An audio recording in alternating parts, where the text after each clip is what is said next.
few days ago, I returned from a trip to Israel.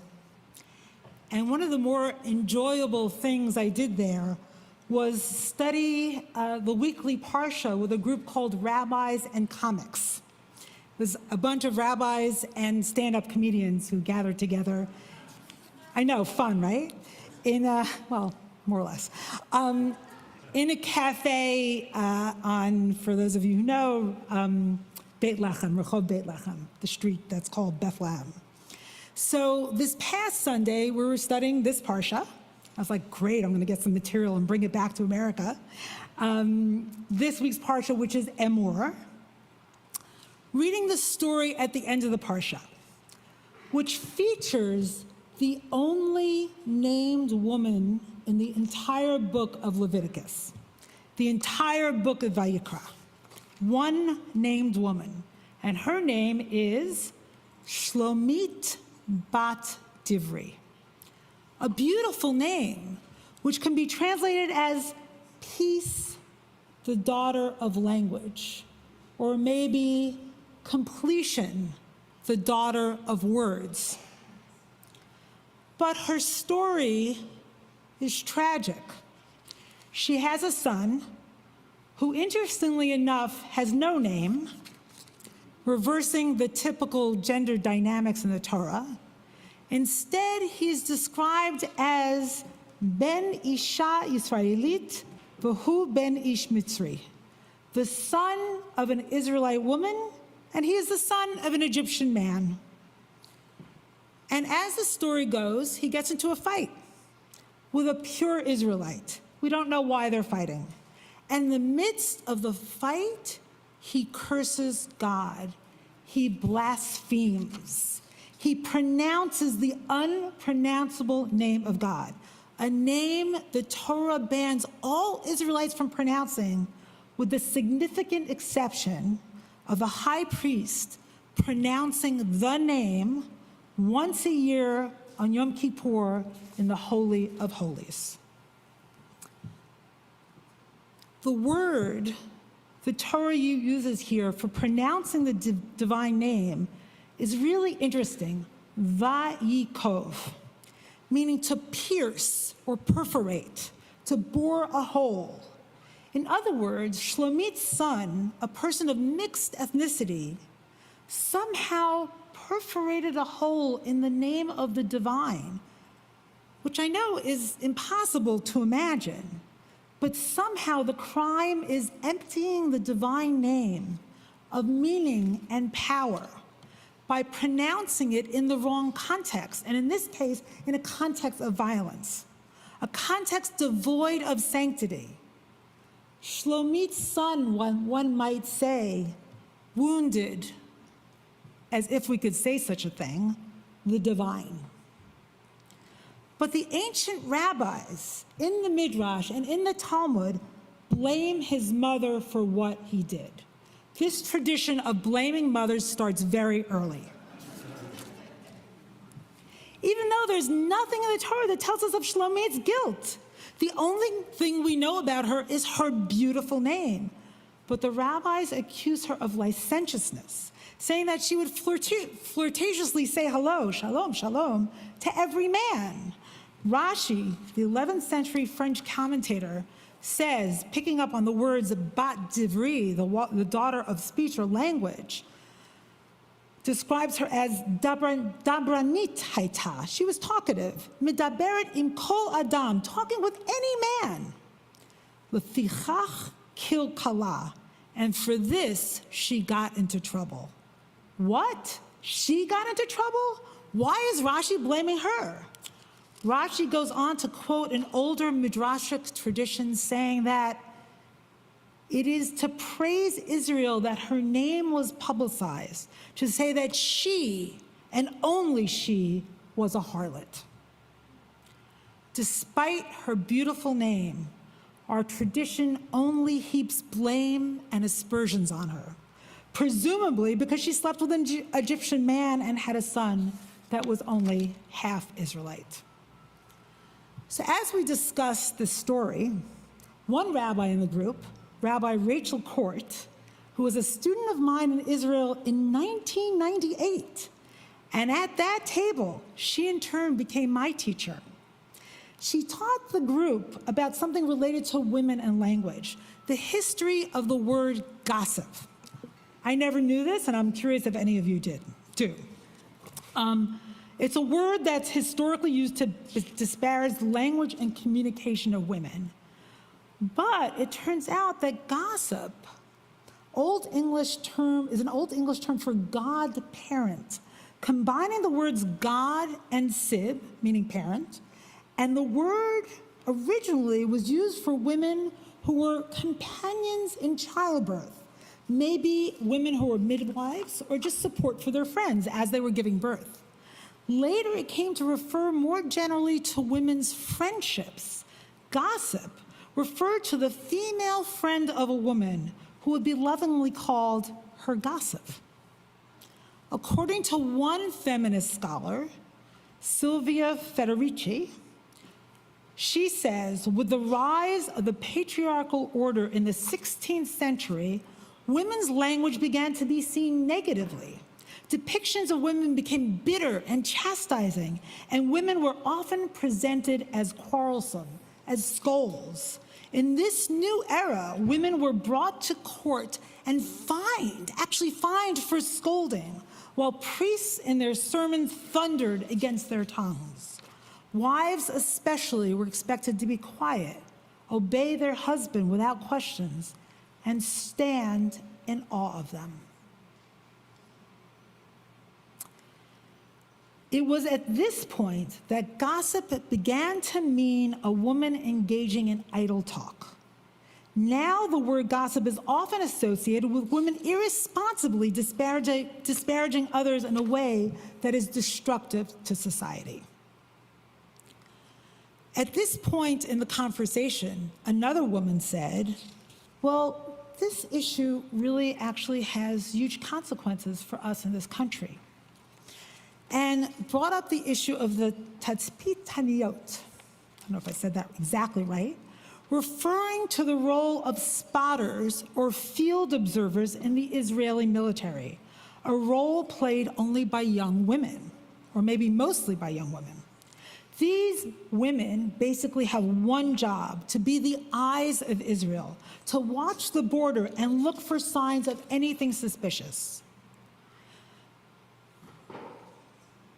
Before October 7th, these women served at a base at Nahal Oz, less than a mile from the Gaza border. And they saw much that was suspicious, including Hamas training exercises, mock hostage-taking scenarios, Hamas digging holes and placing explosives along the border fence, Hamas operatives mapping the area near the fence and conducting drills close to it. They repeatedly told their commanders what they had witnessed, but they were told by high-ranking officers that their reports were meaningless, that they didn't understand what they were seeing. According to one article in Haaretz, one high-ranking Israeli officer who visited the Nahal Oz base was explicit. "I don't want to hear another word about this nonsense," he said. "If you nudge me again about this, you will stand trial." To be clear, the layers of the tragedy that unfolded on October 7th are almost unbearable to contemplate. And the ripples of that tragedy are still unfolding today. And of course, things look so much different in hindsight as the military and government of Israel engage in the painful process of retrospection, of trying to understand what happened and why it happened on October 7th. But one layer that is profoundly painful but important to acknowledge is that the voices of these young women were ignored. The consequences of ignoring their voices were endlessly tragic. I found different numbers on different sites, but roughly 16 of the women on the lookout base of Nahal Oz were murdered on October 7th, and 7 were taken hostage. Only 4 survived.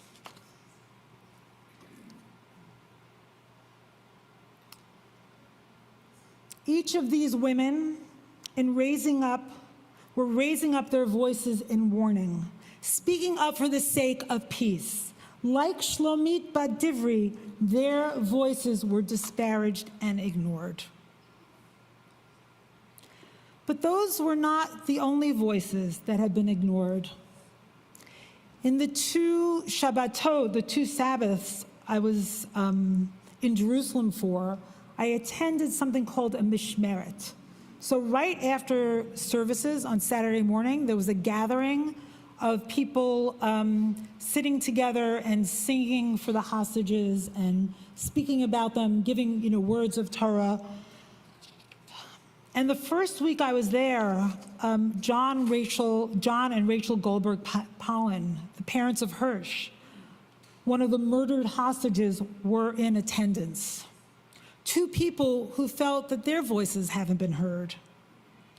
After Hirsch's death in August, NBC News reported that his parents, quote unquote, felt they had failed as their high-profile push for a ceasefire deal to bring their son home from Hamas captivity fell on deaf ears.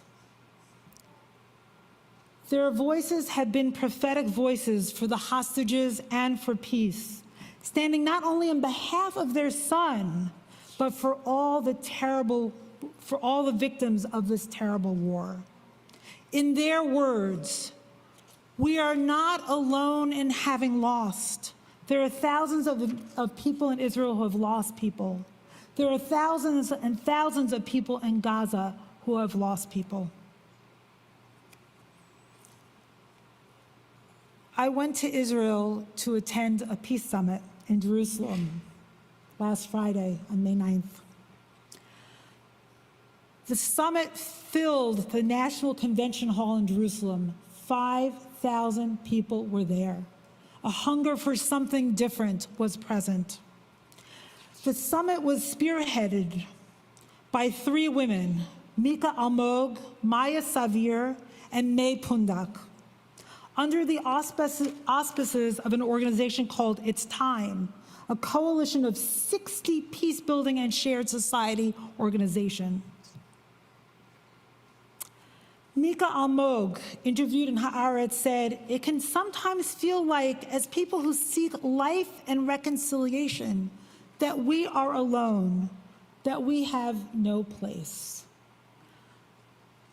I'm not, of course, trying to say that women have all the answers, that if we only listen to women, the voice of women, we'd be okay, but rather that listening to voices that we typically ignore might be a key to imagining a different kind of future, a future that potentially spells life, not death, peace, not war, connection, not division. To go back to Shlomit bat Divri and her son, the rabbis tell us that her son wanted to set up camp in the tribe of Dan, since that was his mother's tribe. But the people of Dan would not allow him to set up camp. He was rejected by the only tribe he knew. He sought recourse by going to the court of Moses, but he lost his case. He was a young man, excluded, with no place to call home. So despairing at being excluded and rejecting, so enraged, he got into a fight with an Israelite, and he cursed God. I imagine that Shlomit bat Divri, whose namesake means peace, wanted to protect her son from this oh so painful rejection, from his tragic fate, but she was powerless to do so. At God's command, her son was ultimately stoned by the entire community. But maybe, just maybe, if her voice had been listened to, there's a chance that things would have turned out differently. I wonder, what are the voices now that we are not listening to? Voices from the margins that are too easily ignored.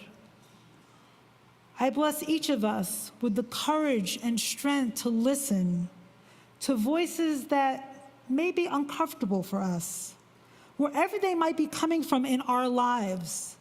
The courage to listen to voices that don't simply confirm our biases, what we already know and see. The vision of reality we're already committed to. Voices that raise up possibilities that we might be blind to, that would allow us to imagine a different future. I bless us as a people with the discernment of knowing which voices to listen to at this moment, for the sake of a life-filled future, for the sake of thriving in a homeland, in a world where we don't have to sacrifice the next generation.